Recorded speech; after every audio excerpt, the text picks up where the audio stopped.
what happens after the agent is already authenticated? And what happens after the agent authenticated is a huge gap, because it can misbehave in ways that no security tool was built to understand further ahead. And that's something that you need protection for.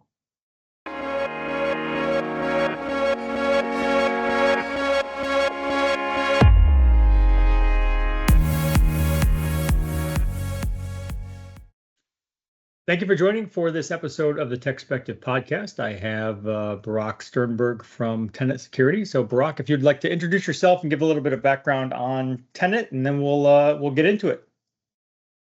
Absolutely. So thank you for inviting me, Tony. It's a true pleasure. So that's the second company that we're building together. Our first company called Pointer. We worked with a lot of Fortune 500 companies on securing their infrastructure and also accelerating their security projects. So like working with other security vendors like Cisco, being part of no-name first research teams and so on and so on. Learning through that how easy it is to manipulate these agents and emerging attack surface, AI attack surface. Being part of the first Cisco AI defense builders there. We've always been hackers and builders, so we love break and build things. And that's why we've been so attracted to this new emerging space. And then we built Tenet. We took the same team along with us and just announced a seed funding and spoke at DEF CON about new attacks. Awesome. Okay. Well, so, like I said, let's get into it. I've never actually stayed for DEF CON. I didn't go to Black Hat this year either, but I do usually try to go to Black Hat. I've never stayed for DEF CON. I've always wanted to. It's just always like, I've already given the whole week to Black Hat, and now I got to stay for the weekend. But you guys presented the thing, and I'm going to set it up a little bit by just saying that, like, I think what you guys presented is something that, like, I've been alluding to for a year or two now, where I was like, yeah, well, when do we get to the point where, like, it's not just that the attackers have AI that they're using and I have AI that I'm using to defend, but where the attacker's AI starts hijacking my AI and using it against me. And I'm like this. So I guess let's start with just kind of like walk through a general overview of ghostjacking and like what did you guys discover? What did you find? Yeah, so I would start from scratch from the first phase, and the first phase where when we been out of stealth, been speaking about agent jacking, and agent jacking was about like the first show that it's possible to take over agents and make them do one action on attacker's behalf, and without interacting with them directly, without communicating with them, without any protection mechanism, without EDR, detecting that, without the firewall, without the AI firewalls, because it was all very contextual. So what we've been doing there was sending fake error report to log servers, to telemetry servers that we knew beforehand they have MCP servers that agents use to communicate with. One good example for that is Sentry. So the Sentry telemetry server is open and public in order to send real errors. And when something crashes on your website, that's a good mechanism. It sends a bug report to the vendor. Like, by the way, like in Microsoft, when Microsoft Windows operating system, something will crash, you get an error report that's going to be sent. Right.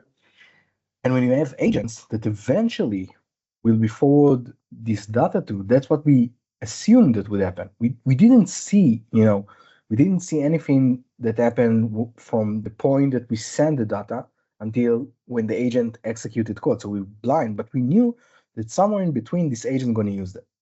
So we modeled the way that the agent is going to communicate with these telemetry logs. And we figure out that they're going to use kind of top 3 questions or use cases to investigate error logs. And we manipulated exactly these specific workflows to take over the agent and execute code for us. In this execution, we took over 100 companies' AI agents in controlled experiment, disclosed everything, worked with the vendor to disclose and harden that and mitigate. But then we've seen that it's very easy to do that. It was more than 80% success on Claude default agent. When we reported that, to Anthropic and to other companies, they were like, okay, that's non-issue, but we don't believe you. We don't believe you that you could be able to steer this agent. So then we proved that to them and stuff like that. That was the first phase, I think. Do you run into, so I'm gonna date myself a little bit, but I'm gonna jump back to kind of early days of vulnerability management and vulnerability reporting, and how, like now, we have the whole responsible disclosure, process that most people are on board with and stuff. But like early days, you'd have someone who was a white hat, gray hat hacker who would find a flaw and contact Microsoft or contact Adobe or contact whoever and say, hey, I found this flaw, you should probably do something about that. And the initial response from the vendors was always very aggressively defensive, like I'm going to prosecute you for finding this flaw. We don't believe you that the flaw exists. We're going to pretend the flaw doesn't exist. And if you tell anyone about the flaw, we're going to sue you. Like, is that where we're at now with AI? So you're touching a very sensitive point, and I believe you're exactly true about that. And I think that vulnerability, because people don't realize all the threat landscape of AI agents and what it means to manipulate them. It's not like people think that you manipulate agents by sending them direct prompt injections or saying to the agent, forget all your instructions. And I'm going to say to you, a mistake that your agent is going to make the next time can be an attacker-driven mistake. That's something very subtle, that's the responsibility for that. And we've seen it in larger incidents. Look at OpenAI model that broke out of the sandbox. No one wanted to take responsibility for that, really. They want to maybe to use that, as kind of a marketing kind of thing, but like, is it someone that's a whole who's that's a whole interesting thing. And again, I don't want to keep derailing the conversation, but like I've had some back and forth on LinkedIn about that, like with Jeremiah Grossman and things where we said, 10 years, if a human being did that 10 years ago, and it came out like, oh, I hacked into Hugging Face and exposed other data, like you'd be prosecuted. But OpenAI says it, and it's like a badge of honor. And then all the other AI platforms are like, oh, hold my beer, we did it too. So Anthropic's like, oh, well, we broke into 3 places, and then Meta comes along and they're like, yeah, well, we did it too. And it's like, why are you all cheering about this? Like you're saying this like we should be proud of you that your AI agent broke out of its guardrails and hacked another company. And so instead of prosecuting them, it's going on their investor deck. Yeah. It's a weird world right now where we live in, and I think that also, like, I don't know, like, obviously the real root reason of what they're doing. Obviously, I'm not connected or affiliated with them, but like, the things that this model has been doing and how they're manipulated and how people are reacting to that is like magic is happening, and it's not. We are taking control of that. We are responsible. We're taking charge of that, and we can manipulate these agents and we can fool them, and it's very easy to fool them. And here's the main problem of that, and I think I said it many times, but people don't really get it. It's like people think jailbreaks. People think that I'm going to have a sentence that's going to break the model. And you know what? The frontier labs are doing well. They can do more, and I think that they try to, but like they're doing a good job in protecting very fast against jailbreaks. That's something they never want to happen. But what about behavioral jailbreaks or behavioral contextual manipulations? So for you, a green button is a good thing. For me, a green button that the agent is doing, clicking on, is a catastrophic event. And I think that's a thing that no frontier lab will take control over, because it's your own environment, your own context, your own business. Right. And it's not just, and I think I see some similar patterns from the early days in the cloud, where we try to make, shared responsibility model and how where responsibility of the vendor Right. stops and where the responsibility of the security vendor start, or you as the customer starts. And I think we need to get there in AI as well, Yeah. because we cannot rely just on Anthropic to know, because it's conflicting. It's first conflicting. You don't want Anthropic to know all your data and all your business context at all times and every step. And second, they cannot possibly train their models in the depth that you need for every company separately, in the depth they need for security. They are not a security Right. company. Well, one of the things that's interesting about this and a lot of the agentic AI kind of security stuff in general is that we're not necessarily even looking at this and saying, oh, well, this is there's a vulnerability, there's a flaw in the way that Anthropic is doing things, or there's a flaw in the way OpenAI is doing things, and therefore we just need to do a software patch and then that'll be fixed. It's like, well, no, it's a flaw in judgment. It's a flaw. It's a flaw in logic and judgment. Yeah. And honestly, in these cases, like I haven't read all of them in detail, but the bit that I read about OpenAI hacking Hugging Face, Yeah. the agent didn't do anything wrong. The agent did what it was told to do. And that's the thing I think people don't get is like it's not like OpenAI said, hey, don't do these things, and it just said, oh yeah, never mind, I'm gonna do them anyway. I'm gonna break the rules. It's more like the example I keep using is like the classic sort of genie in a bottle situation where it's like you've got three wishes, but it's like, well, be careful how you word those wishes, because the genie will find a way to grant your wish technically while not actually giving you what you wanted. Yeah. And that's what I think some of these situations are. Like there was, like the AI, and I am not an expert on this, so I'm going to state that up front. But the AI agents they want to achieve what you've asked them to achieve, and they'll do that however they can with all the resources available to them. And I think Yeah. one of the things that I think companies are learning with AI is are like sort of issues in their access permissions and stuff that they didn't realize were there because humans weren't out there poking holes in it. Like if you had an intern that you hired and you said, hey, I want you to go write this report. Well, your intern wasn't scanning the entire network and looking for all of the holes so they could figure out how to do it in the most efficient way. They just did it. But the AI will. And suddenly some confidential database that you didn't want exposed, the AI figures out how to get access to it. Yeah, that's absolutely true. And I think that's exactly what you mentioned is like this emerging behaviors.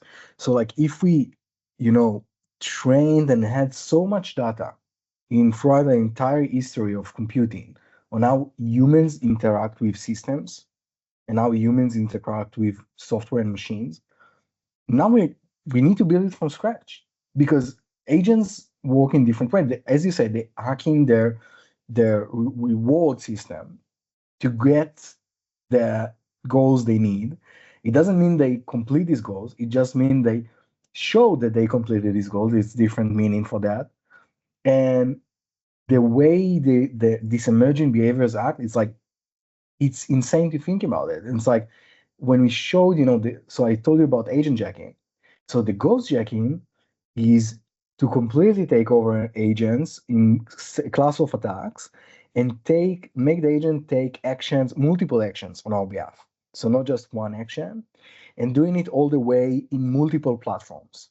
So we've done similar things, starting with Cloudflare, Datadog, and Sentry, where you send telemetry logs. And I think one of the most interesting were Cloudflare, where when Cloudflare, what happened is that we sent a payload with path traversal inside, which is blocked by any firewall. And the cool thing that happened, well, for me as a vulnerability researcher and hacker by heart, is that when the WAF blocks it, the MCP server for the agents shows only half of the payload. So when the agent reads the logs after the WAF blocks them, he thinks that nothing is wrong with the payload because he doesn't see the full payload or the path traversal. So basically what happens is that we send payload that blocked by the WAF with vulnerability inside. The WAF sees full picture. The agent sees another word. This inconsistency could have been exploited, so when the agent reads the payload, he sees in the user agent headers something that says to him, oh, that's actually an error that relates to configuration of the DNS. So I go and fix that. Although it's just a complete fake manufacture thing. Interesting. So let's focus on Sentry a minute. One of the things I read, you said that it's not, and like we were just talking about, it's not necessarily, it's not a bug per se in Sentry or in the agent. It's more of a structural problem of how agents treat tool output as trusted. They assume it's trusted because it came from a different tool. And I think you also talk about like a authorized intent chain, but like Sentry. The response to this was that that's technically not defensible, at the source. Like so. What do you make of that response, or like to the extent this can be addressed, and this goes back to your thing about the shared responsibility model. To the extent this can be addressed, who should be addressing it? Yeah. So that's exactly the emerging problem that is happening right now in cybersecurity. And I think that's the, something on the shared responsibility model that we want to define in harden. And I can tell you, first thing, other companies that even we found in them or didn't find them similar things, reach out to us to say, oh, we need your help to protect and harden our systems against that.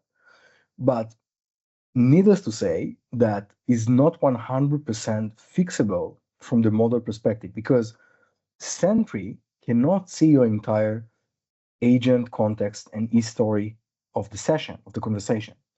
So let's say in your agent conversation, you mention some word, and the MCP server of Sentry returns this word and trigger it in some way, or trigger a memory that can manipulate your agent specifically.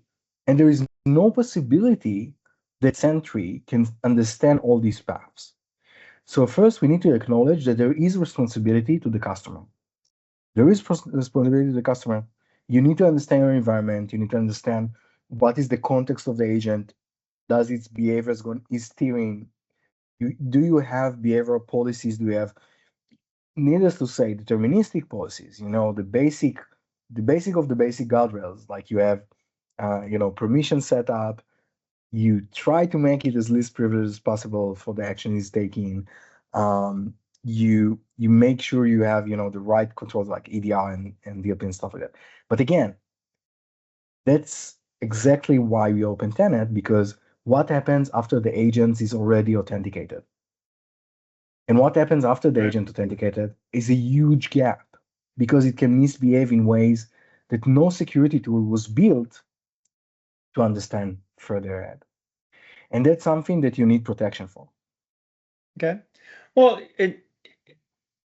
correct me if I'm wrong, but at some point in all of this, you also tried telling agents explicitly through system prompts to saying, hey, I want you to dismiss, to don't listen to untrusted data, distrust it, and they still ran the code anyway. What does that tell us about agents, and like why does a prompt level defense like that fail? Yeah, so I see many solutions try to give you a skill that's going to harden your environment, or another prompt that's going to add tags to things. It's not going to work. It's not going to work because agents have, I'm not a LLM scientist, so I'm not, going to get into the details of LLMs, but like they have priorities and they have their own reward system in a sense, and they are trained to satisfy your request. So in this specific example, let's see what happened. The agent got a very critical issue, and he was seeing that it was because something was missing in its environment and something was failed in its environment. And it seems very similar to its own context. Like the problem is like missing a package, or depend on which payload you've seen that, but like missing a package or a diagnostic check failure, something that really makes sense in the context of Sentry or in the context of Datadog that you will do as developer. The agent was asked to fix it or to suggest a fix. So for the agent is like, yeah, I'm not going to treat that as something that like trusted. I'm going to investigate and come up with the result. So you would see that people think that with indirect prompt injections or agent jacking, as we call many of these, um, you just see the effect just after. No, the agent keeps in its memory the context about the issue and come to a conclusion later on. So he thinks that it wasn't because of the tool, it was because of the consequential logic and implication of what he investigated on his own.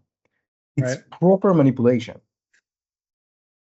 Right. Well, like I said, the AI agents will use all the resources they can find to try to accomplish the request most efficiently. Exactly. And sometimes that's something you didn't anticipate. And so I was referencing the like Isaac Asimov's core laws of robotics or whatever, which I think people talk about anecdotally or whatever. I don't know if the AI vendors are using those on a day-to-day basis. But the thing is, even if you follow the three, it's actually four because he added a fourth one after the fact. That's actually rule 0. Even if you follow them, I feel like we need to refine them because, or better define to an AI agent what do we mean by hurt a person. So for anyone who doesn't know, the first law of robot of what is it, robot ethics, the 3 laws of robotics, as what Isaac Asimov called it. The first one is a robot may not hurt a person, or by doing nothing let a person get hurt. The second law is a robot must do what people tell it to do unless that order breaks the first law. The third one is a robot must guard its own life as long as doing so does not break the first or second law. And then later he added zeroth law, which is zeroth or whatever it is. So it's before the first law that says a robot may not harm all of humanity, or by doing nothing let humanity come to harm. So great rules, but they're very broad in general. Yeah. And all of the things that we've talked about up to now, I can see an AI, like if an AI agent, to the extent that it can think, were to consider these laws, it would say, okay, well, hacking Hugging Face didn't destroy humanity. It didn't Right. It didn't hurt anyone physically. And that's the part where I'm like, okay, well, I think we might need to refine the language some for the LLMs to say, okay, well, if you break laws,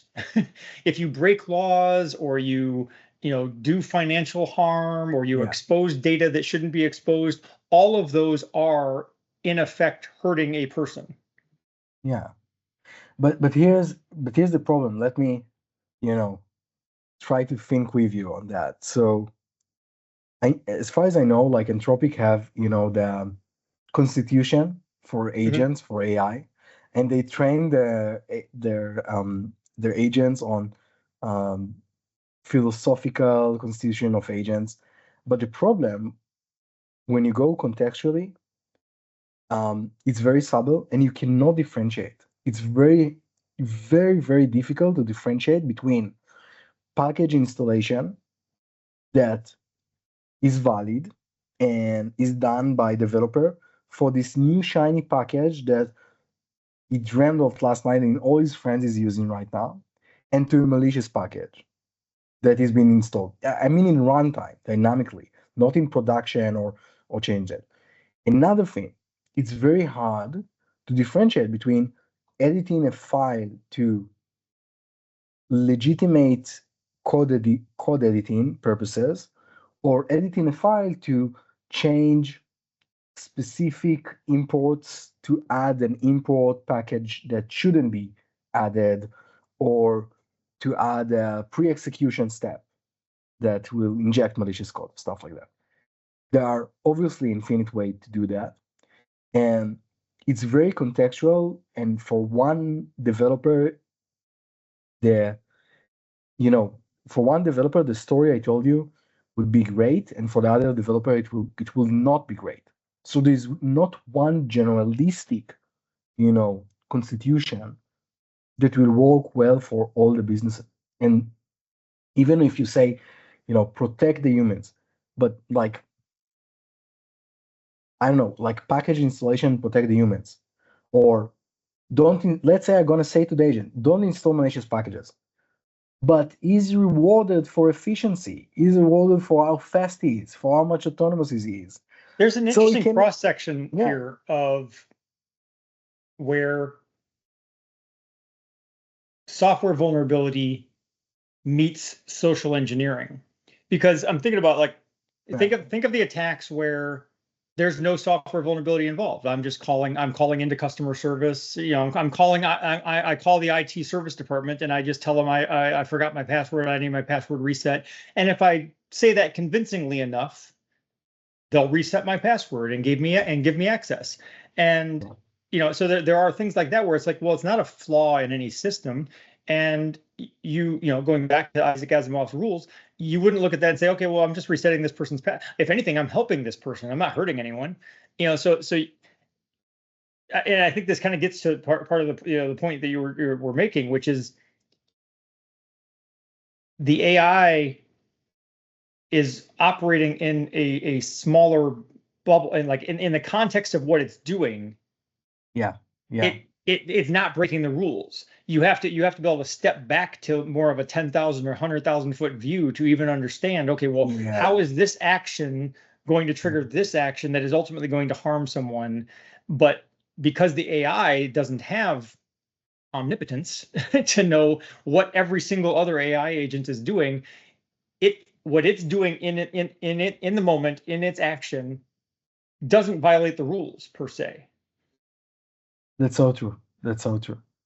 And like, to understand in real time, like the behavioral context, like the context of the environment and stuff like that, and it's changed so fast over the time, it's a very difficult problem. And if you own the entire ecosystem, it might be a little bit easier because you see all the tools, you see all the things, that you provide. But even, the frontier labs are not 100% foolproof against that. Right. And by the way, the attack that we've shown, whenever the agent seen the malicious payload, it just stopped. The path traverser, it just stopped and tried to ask, because he understood that something is more malicious right now. He understood that something might be bad, so he's being more aware and worried. But when he didn't see any malicious payload, then he was like, oh, that's a good environment. That's a good area. Although, as you said, in the large context, it isn't. Okay. Well, let's talk then about like what you've developed in terms of Agent Jackstop. So you're at the open source like mitigation for this. So what does that change about how, say, Claude Code or Cursor or whatever would process this telemetry? Like how does it work? Yeah. So we open source a couple of tools to mitigate these attacks, but it really depends. Before you just go and download and use that, it depends on your risk profile. So it's a very generic way that minimize the agent access to domains that are very restricted. For example, it mitigates many of the techniques to download suspicious packages and download suspicious URLs that could have been used in this manipulation. It limits the ability to install or to execute bash without any human in the loop. So we've added a lot of mechanisms there that are out of the box, very easy to apply into your environment, and will just harden automatically your Cloud Code environment. So it will ask for approval for specific patterns that we've seen that are related to these, agent jacking and ghost jacking attacks. And it will also help you to, harden the sandbox, limit egress, and stuff like that. Is it enough? No, for two reasons. First, the more contextual the attack, the more precise, the more bigger, larger the organization, the easier to find a contextual route that can bypass or utilize that. I actually showed in AI Risk Summit techniques to break out of agent sandboxes. One of them is to abuse allow domains like Anthropic URL or Rust packages to exfiltrate files outside. So yes, if attacker is working hard on that, it will be useful. It will be bypassable. The second problem is that not every developer can work like that.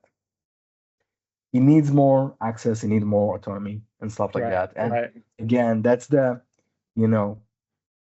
that's the I think the trade-off. And I believe that, there is no way that we cannot allow and enable this productivity gain and autonomous agents to unlock this huge potential for our humanity. But like when you think about that, you need a new control if you do that, because the existing ones don't see the behavior, the logic, the manipulations that can happen, not just by me as a human, but by other agents. Another thing we've shown is lateral movement between agents. Okay. So let's say there's a security leader, a CISO, someone they listen to or watch this podcast this weekend, and they show up at the office on Monday. Now after listening to us talk, now all of a sudden they're very nervous about the AI agents that are connected to their observability stack and what's going on in their ecosystem. What is the first thing they should actually do on Monday morning? Yeah. So I think that when you start looking at the problem and you're thinking where you are, is the first thing that still most organizations don't do is map where your agents are, what data they touch, and how, and this is the third point that usually they don't do, how untrusted this data is. Usually when people are doing these, inventories, they look where my agents, where my tools, access permission, that's important, that's great. We're using that, that's great. How much untrusted the data they are accessing to? Are they accessing just internal private data logs, or are they accessing public data? The riskier, like the tool is riskier if it accesses more like public data, and the tool is more unique or unknown or specialized. And these exact tools, in many scenarios, you can find ways to overcome that and secure the environment, either by, yes, finding a tool that is way more popular and not a niche tool, and a tool that is more trained, or adding it with, more configurations, or absolutely contacting us and we'll show you like what we can do for that. Fair. Looking ahead, like we're still early days in this whole thing. I mean, I know we've been talking about generative AI and then agentic AI for a couple of years now, 4 years, but it's still early. Where do you think agent security goes from here? Do you think, like, one of the things that occurs to me as you're describing the problem and the exact scenario you guys used with the agent jacking and the ghost jacking is that maybe we need some sort of standard for provenance of tool output, something, but I don't know who implements such standards. But otherwise, we kind of run the risk of this just continuing to be a cat and mouse game, which I guess, frankly, is that's how the cybersecurity industry has built? Yeah, that's an important question. So there is um, there is a behavioral provenance and standard. It's called A2AS, and we published a paper on how to bypass these provenance and tags and things as well. And it's on our website. But so it's very hard to develop this standard. That's what I'm trying to say. It's very hard, and to make it stand across times and stuff like that. I think that meanwhile, what we're gonna see is we're gonna see a split in what agents are defined to do and what agents are really doing. And I know it sounds simple because it really is, because agents are not doing what static controls tell them to do. And runtime going to be more important than ever. The second thing is I'm true believer that, I'm optimistic by art for sure. And I believe that, such amazing companies, yes, us as well, but like many other great companies are working on these problems. So there are going to be great solutions. We're going to see agent to agent world. We're going to see agent to agent attacks. So right now we see it's very early, as you said, and we see just, forget all your instructions and follow this. By the way, that's not, we are seeing things that are way more advanced in the wild in production system, but still we see that mostly. That's going to grow, and we're going to see way more attacks on agents until we understand like the curve of where like um, the solutions and the problem will meet. Um, and right now, people are underestimating, I believe, the problem that happens in the manipulation, external attacks or agents, logical layer, behavioral layer of these agents. Yes, they are taking note and focus on misbehaviors by mistake, but attacks can happen in the same exact route. And it's even easier because it's under authorized intent. It's under the authorized chain that you have. So if I try to say what I see up next, leaving off the agent, it's very easy to hide inside your agents, and it's going to be easier in as well later on. Lateral movement across agents and agents attacking other agents, and more attacks, more advanced attacks over these agents. Okay. All right. Well, so my line of questioning is done, but I'll leave the floor open to you for any kind of closing points, or I think that was also a fine place to close as well. Yeah, absolutely. I think that I really love speaking about this problem, and I think that's one of the most exciting problems that you can think about these days, and how you enforce behavior on agents and how you control them in runtime and make sure they're not making mistakes or getting attacked.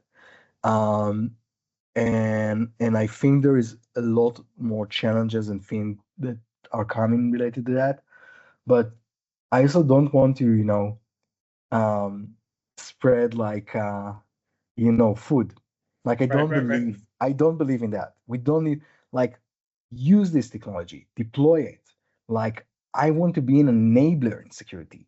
I don't want to be a blocker. I'm every time I speak with CISO, I'm like, yes, you can do it. And this is like the way we think about it, and you can do it by this, and you can do it by that. Like I want to be an enabler because that's the next industrial revolution.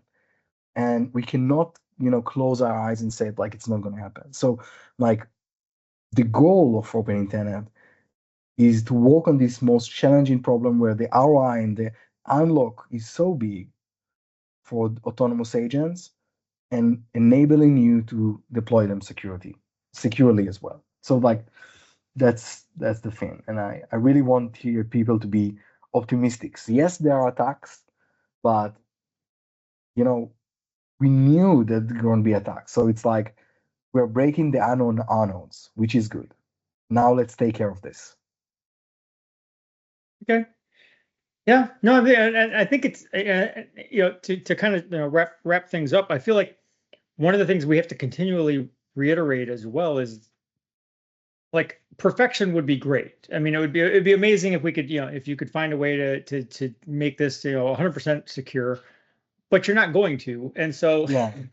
and so I think the bar that you start at, now we can set higher bars over time, but the bar that you start at is just, is this at least as secure as if I hired a human being to do this same thing? And as long as I'm a little bit more secure than that, then I can work on improving it over time. But I think it's unrealistic for people to be like, oh, well, I don't trust AI agents because they can do this, that, or the other thing. And it's like, okay, but you will hire a human being to do the same thing, and human beings break rules and do shady things all the time. Yeah, I love that. That's a great saying. Yeah. All right. Well, thank you for taking the time to chat about this. So absolutely. Thank you for inviting me, Tony. My pleasure.